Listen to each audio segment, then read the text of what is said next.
Assalamualaikum warahmatullahi wabarakatuh.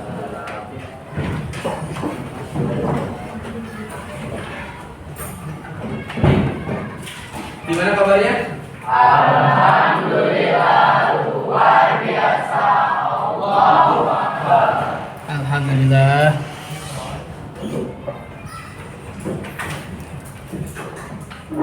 Hari ini kita akan belajar matematika. Sebelum mulai, saya akan dulu ya.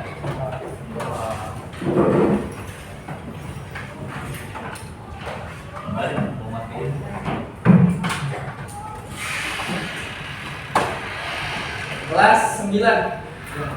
Tanggal berapa sekarang? 11 bulan? 11. Mana? Hadir. Jarak? Hijab? Kembali. Ais? Betul? Baik, mau hadir ya.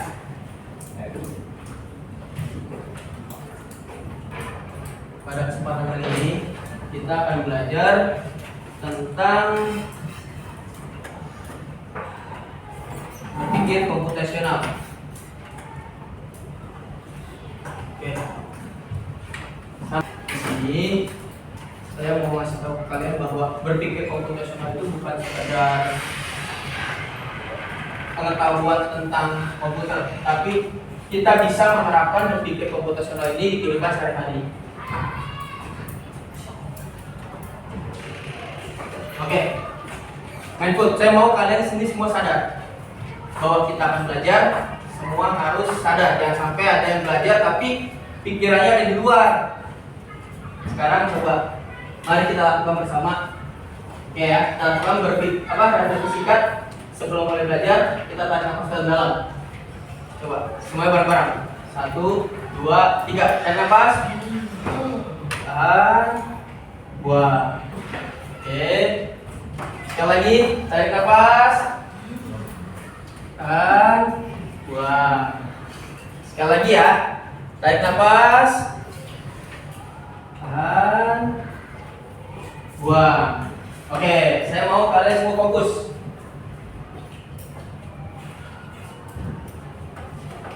Satu pertanyaan yang mungkin hanya kalian yang tahu jawabannya. Apa yang kalian lakukan ketika mengerjakan tugas bersama tuanya? Di kelas 7 saya sering ngasih tugas, coba kerjakan asesmen bab sekian atau coba rangkum bab sekian. Pernah kan? Rangkum satu bab semua. Dari situ kalian coba berpikir langkah-langkah apa yang harus kalian lakukan. Nah, nanti di sini saya coba terapkan. Oke? Tujuan pembelajaran. Pada akhir pembelajaran ini saya berharap kalian itu dapat memahami konsep dekomposisi, pengenalan pola, dan algoritma. Computational thinking adalah cara memecahkan masalah yang kompleks, yang saya bilang, masalah yang besar, masalah yang besar atau kompleks. Nah, itu dengan metode seperti yang digunakan oleh ilmuwan komputer. Ini bukan tentang bagaimana berpikir seperti robot yang ketika disuruh A maka jalan A. Pernah kan kemarin belajar apa? Pramoma ya. Ketika kita kasih instruksi kanan 3 langkah, dia berjalan 3 langkah. Ingat ya? Bukan seperti itu. Nanti ada caranya sendiri. Bagaimana cara kita membaca masalah-masalah kecil, masalah-masalah besar menjadi masalah kecil, yang akhirnya kan nemu solusinya seperti apa. 4. Teknik berpikir komputasional. Yang pertama ada dekomposisi, yang kedua ada pengenalan pola, yang ketiga ada abstraksi, yang keempat ada algoritma. Yang pertama dekomposisi. Dekomposisi itu memecah masalah besar menjadi masalah-masalah lebih kecil.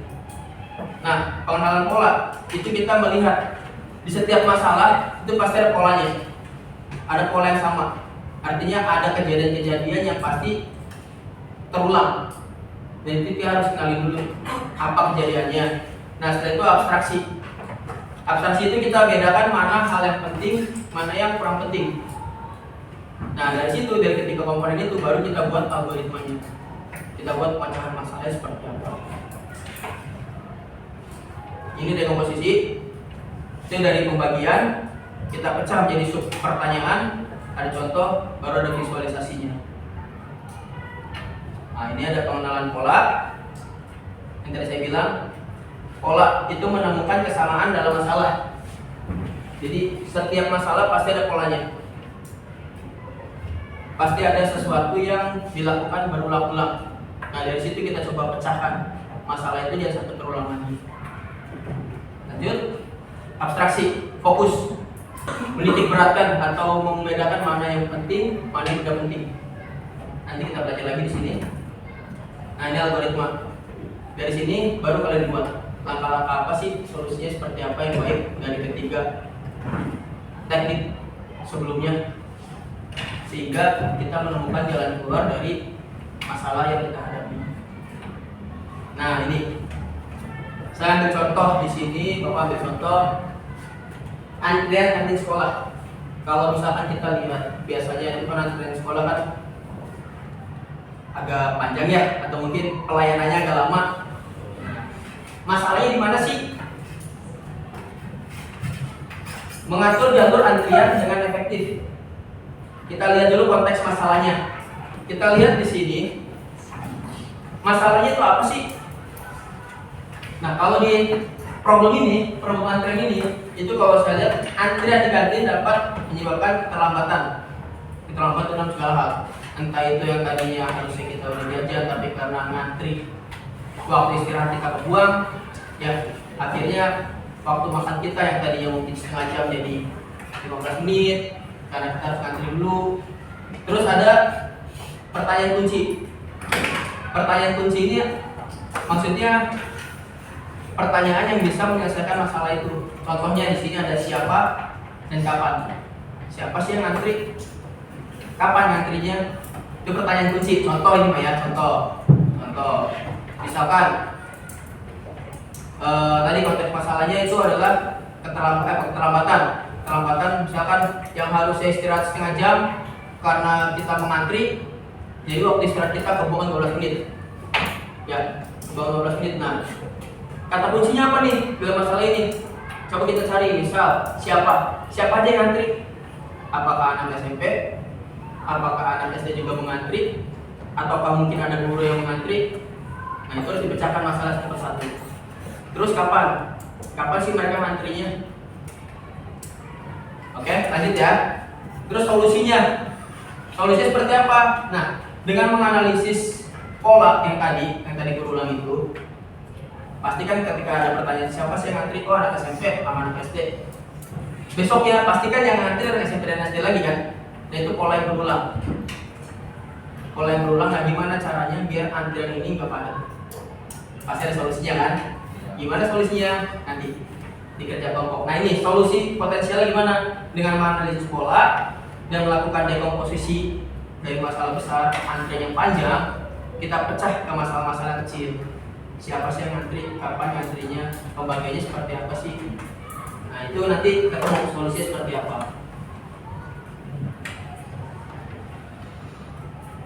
Ini dekomposisi masalah tadi. Yang tadi saya bilang, siapa sih yang antri? Kapan sih antrian itu terjadi? Apakah hanya di jam istirahat?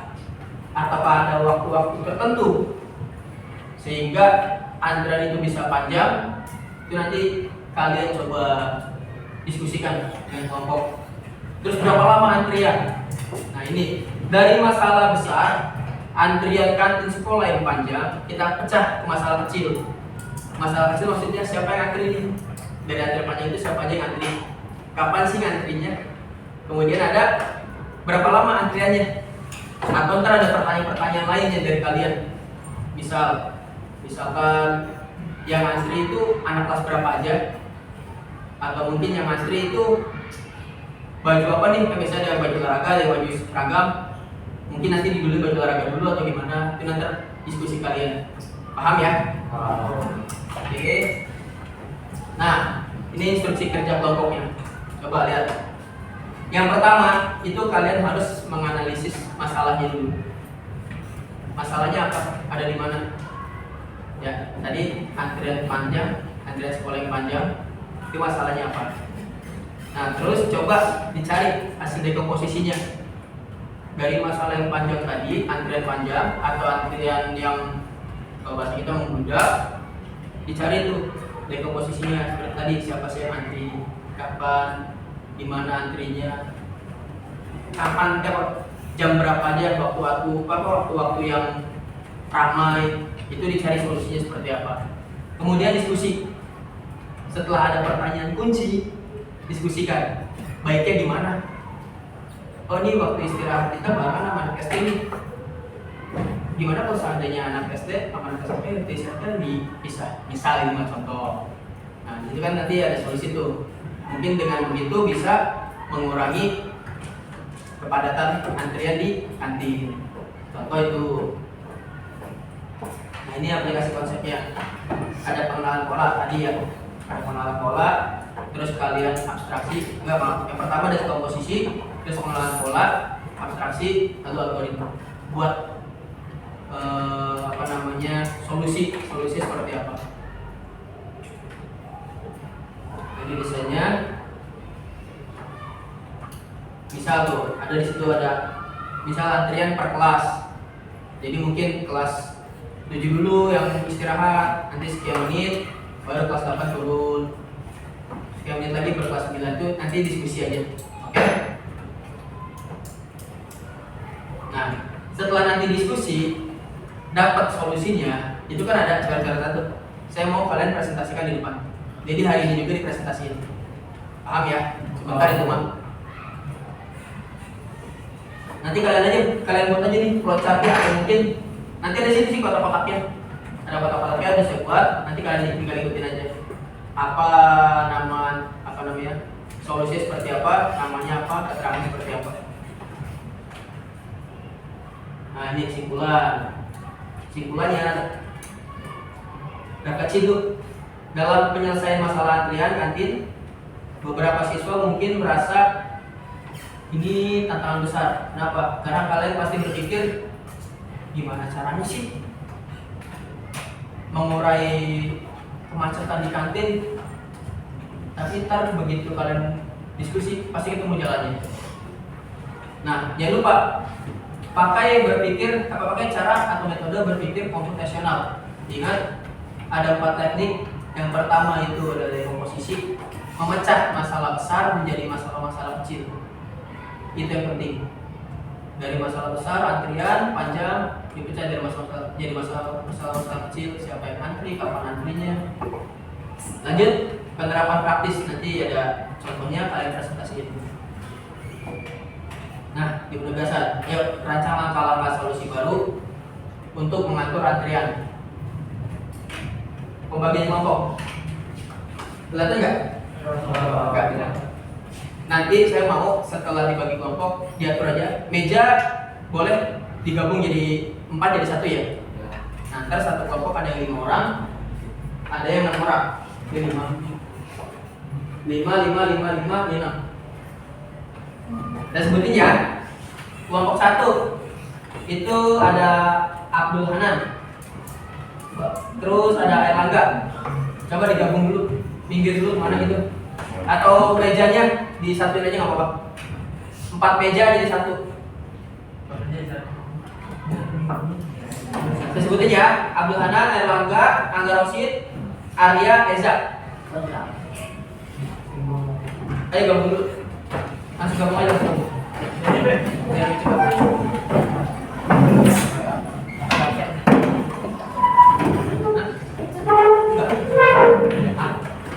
Kelompok 2 ada Fikri, Jerry, Kamil, Aufa, Tahlil. Oke. Dan kelompok 2. Kelompok 3 ada Ida, Nadia, Naila, Dia, Nurul.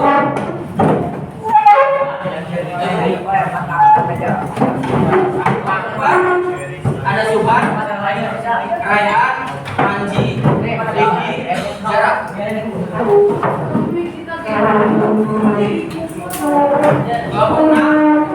kelompok 5 ada Rizky, ada Ais, ada Butok, ada siapa? Fabian dan Fakri.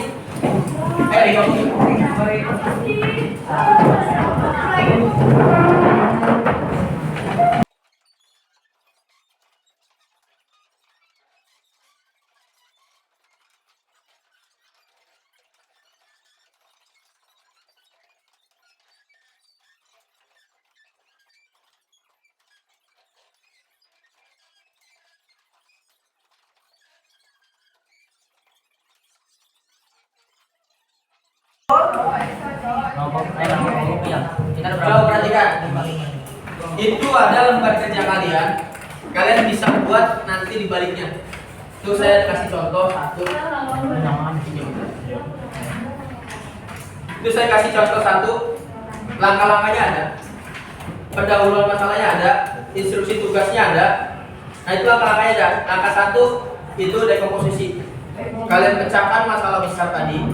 Itu menjadi masalah-masalah kecil. Contoh di sini. Nah nih, di sini ada 4 poin yang saya kasih. Ada kedatangan siswa, pelayanan kantin, ada pembayaran, ada kapasitas area kantin. Kalau nanti kalian berpikir, Pak, ini masalahnya kayak ada lagi deh selain ini, tulis aja di belakangnya. Ya, di sini kan ada kosong nih. Tulis aja masalahnya apa. Nah, terus ada deskripsinya singkatnya. Contoh di sini, karena ada kedatangan siswa. Contoh, semua siswa datang bersamaan setelah bel berbunyi. Ya mungkin itu jadi penyebab antrian panjang di kantin. Karena ketika bel bunyi, semua siswa langsung ke kantin. Paham ya? Bisa nanti kalau diskusi, oh mungkin anak SMP-nya sholat dulu, atau mungkin anak kelas 7 dan 8 sholat, anak kelas 9 istirahat, nanti gantian. Itu bisa bebas. Nah, kemudian di sini ada langkah kedua. Ya, langkah kedua apa tadi? Abstraksi. Abstraksi itu memilih mana bagian yang penting, mana yang nggak penting. Di sini saya kasih contoh ada 4. Nah, ini contoh pertama ada kecepatan rata-rata kasir melayani. Ini kira-kira menurut kamu penting apa enggak? Kalau seandainya nggak penting, tulis aja D atau diabaikan. Nah, nanti bisa kamu rumusin tuh di akhir. Oh, ini nggak penting, artinya nggak usah ditulis. Kalau sangat penting, tulis P. Artinya nanti itu masuk perumusan solusi seperti apa, rumusan masalahnya. Nah, alasannya kenapa?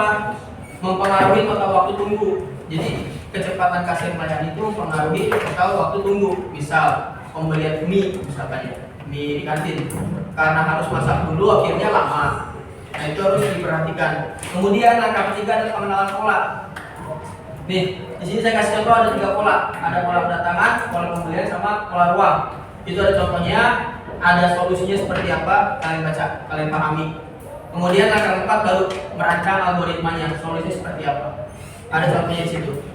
Ya. Nanti setelah itu dipresentasikan. Coba dikerjakan. Bebas, bebas gitu saja. Yuk, kalau ada yang bingung tanya aja ya. Coba. Ya, ditulisin.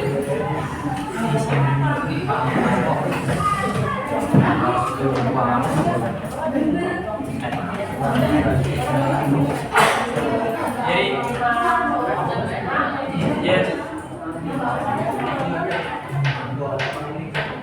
hasilnya akhirnya seperti apa?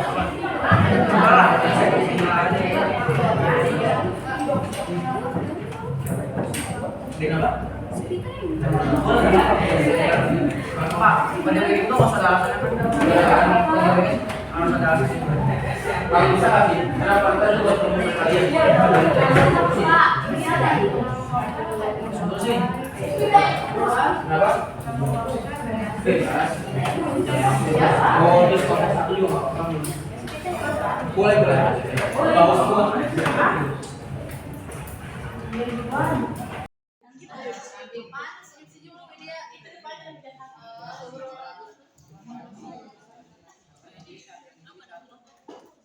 Ini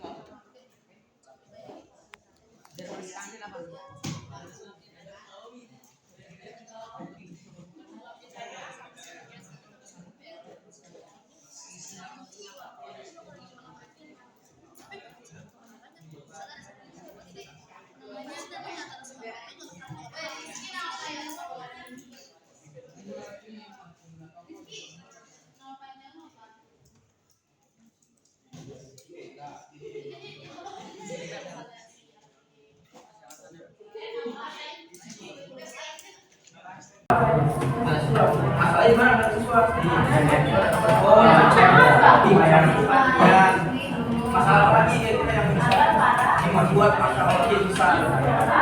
Mungkin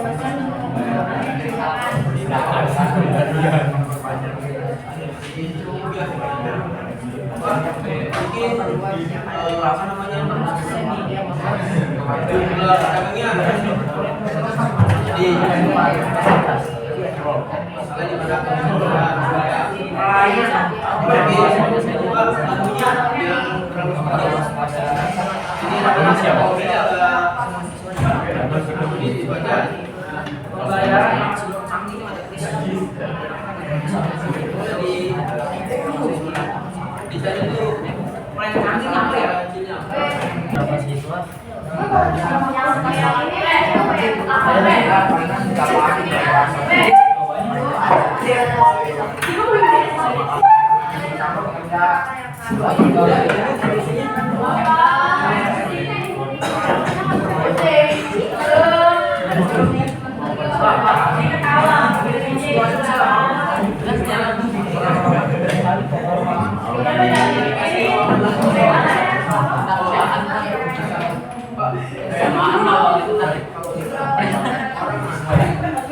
Terus operasinya apa?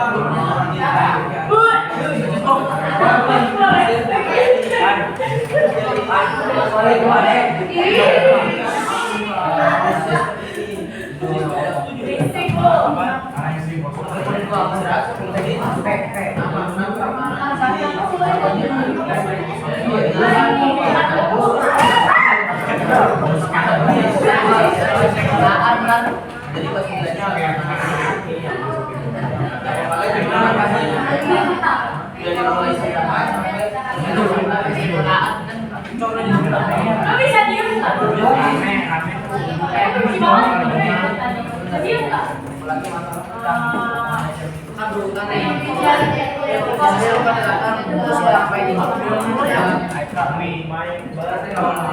Allah Akbar.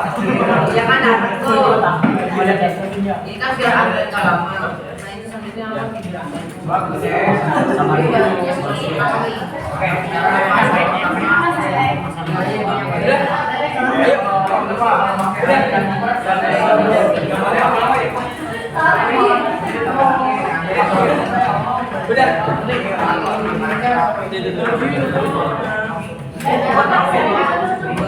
siap.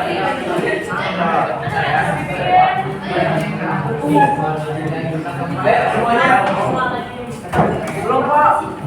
Ini teman kalian yang mau presentasi. Nanti ketika teman kalian presentasi, kalian mau tanya atau kalian mau masukan, itu boleh. Boleh. Boleh. Boleh. Kelompok berapa tadi? Dua ya?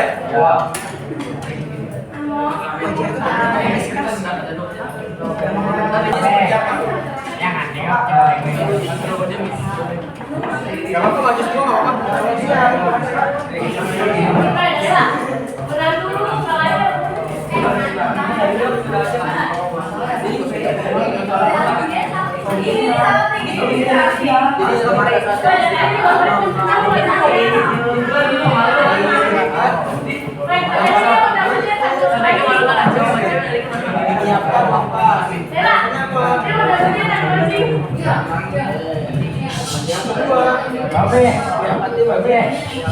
Nganter Bobe.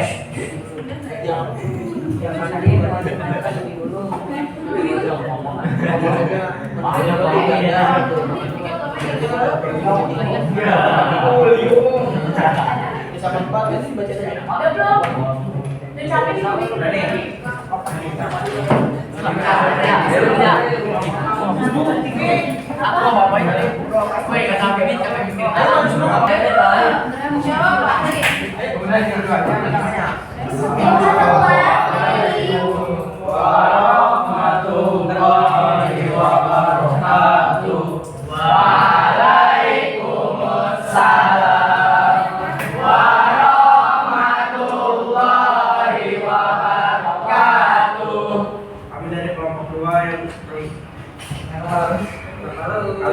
kelompok 2 yang mulai dari Sarif, Aufa, Kamil, dan Fikri. Kami sekarang akan menyelesaikan masalah dari banyaknya kantin banyaknya siswa di kantin. Dua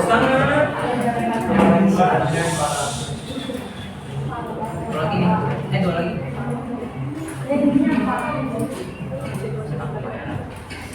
Solusinya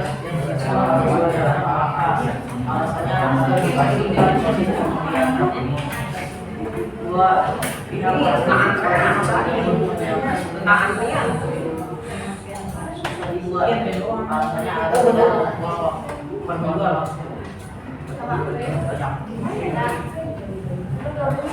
tiga pihak kantin harus memberikan alasannya supaya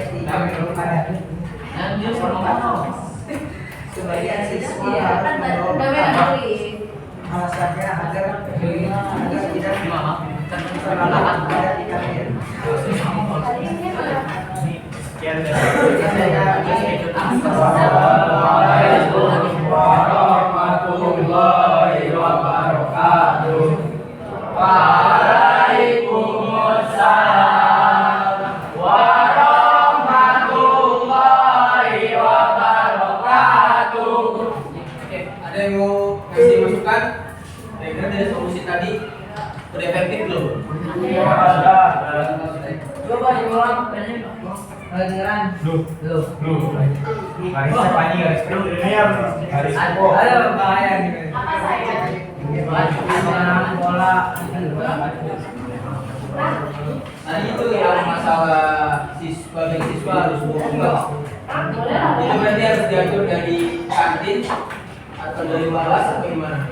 pihak sekolah. Dari pihak sekolah berarti sebagai siswa selesai bekal. Jadi pendapatan nanti berkurang. Ada 50 siswa, 25 orang bekal, 25 orang jalan. Oh, tidak ya. Kita bagus seperti itu. Di sisi lain ada juga ngomong ya. Terima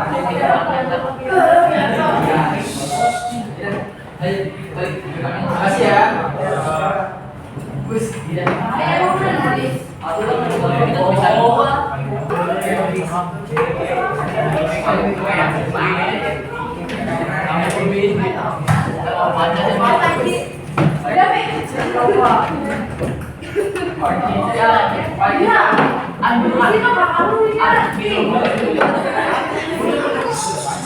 Coba perhatikan teman-teman di depan. Yang mau kasih masukan boleh.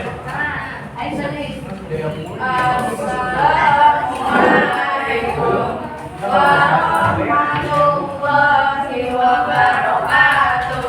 Waalaikumsalam warahmatullahi wabarakatuh. Kami dari kelompok 3 presentasi.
Waalaikumsalam warahmatullahi wabarakatuh. Yuk, ada yang mau ngasih saran atau masukan? Yang mau?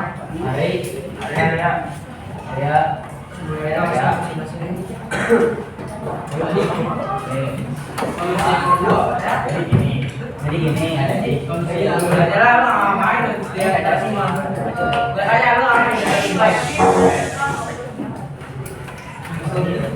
Saya juga.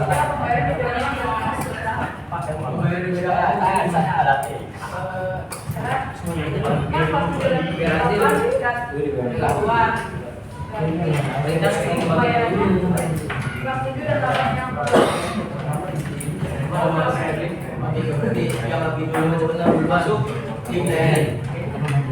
Ada lagi masukan? Cukup? Arya, banyak ini. Ayo nanya. Berapa?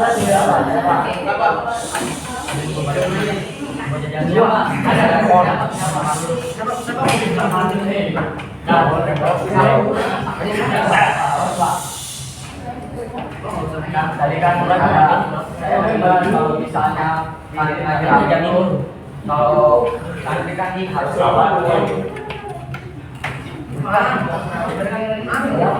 kalau misalnya kayak guru kan lebih sering di apa ya terrealisasi apa gimana kalau misalnya mau itu nggak sabaran sama waktu istirahatnya udah mau habis gimana?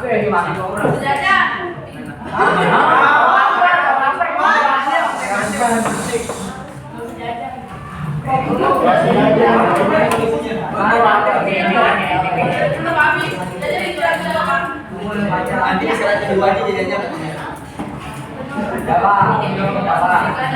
Puas gak? Puas.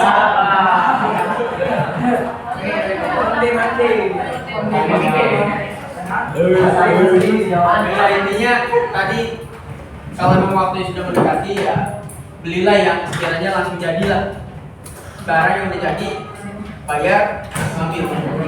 Jadi nggak perlu kan kalau jadi kan ada yang masak dulu, ada yang goreng dulu. Nah itu kan agak lama tuh. Jadi biar makanan udah jadi aja. Jangan memang waktu sudah. Udah ya. Assalamualaikum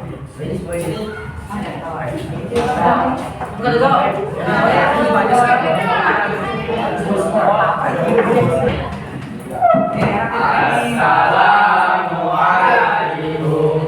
Waalaikumsalam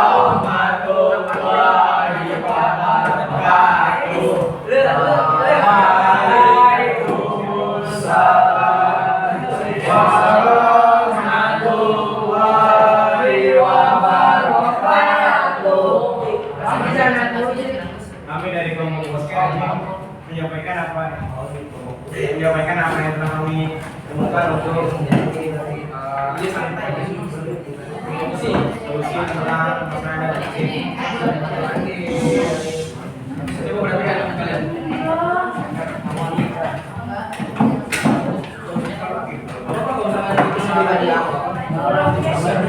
Permasalahan tujuannya apa?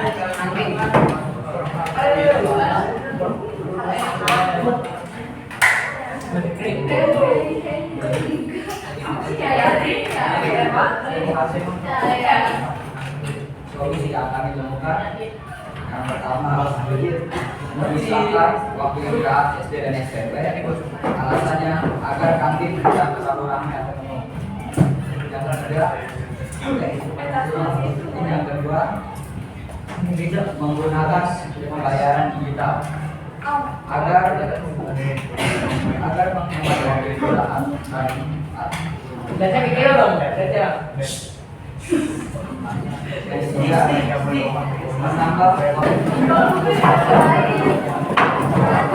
Coba menurut kalian bagian mana dari masalah akidah ini yang sulit dipecahkan? Yang paling kalau menurut kalian tuh bikin bingung. Siswa yang nggak sabaran. Berarti selesai gimana tuh kalau ada siswa yang tiba-tiba telepon gitu? Atau mungkin siswa yang teriak-teriakan, jatuhan.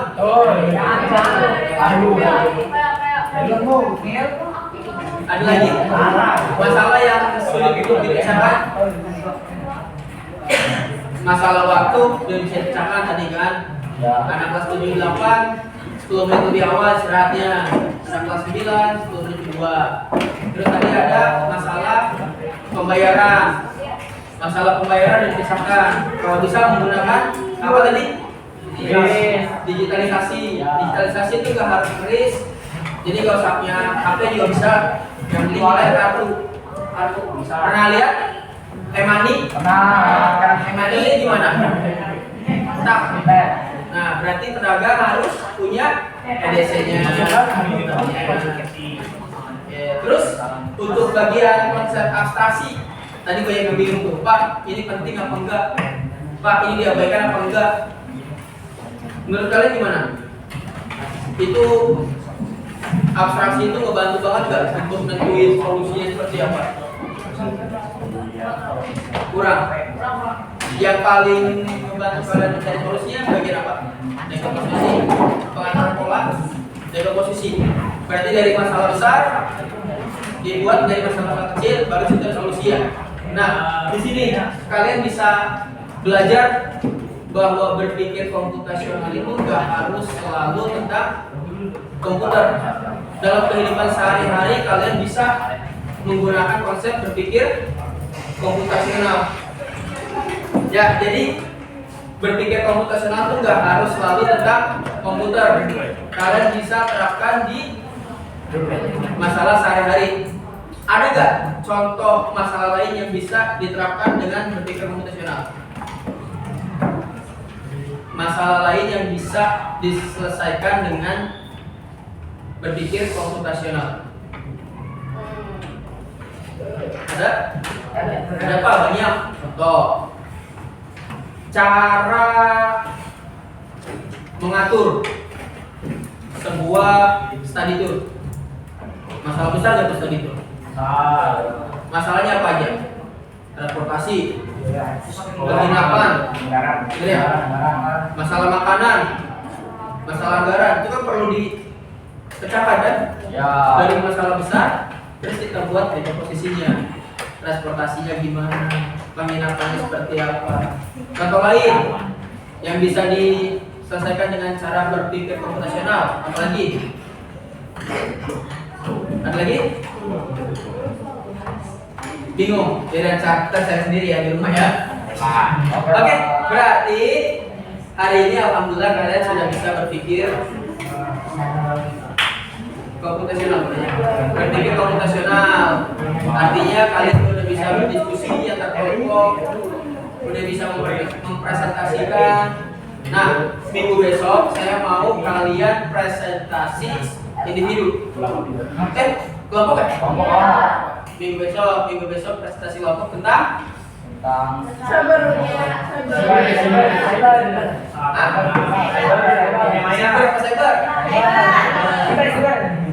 Oke, udah siap semua kan?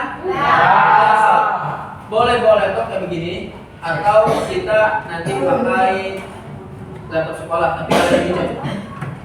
Kalau yang penting dikumpul di bawah HP, Pak, boleh pakai Mana mau ngasih Pak? Yang penting ada laptop buat dicoba. yang hebat. iya makanya aja. Jangan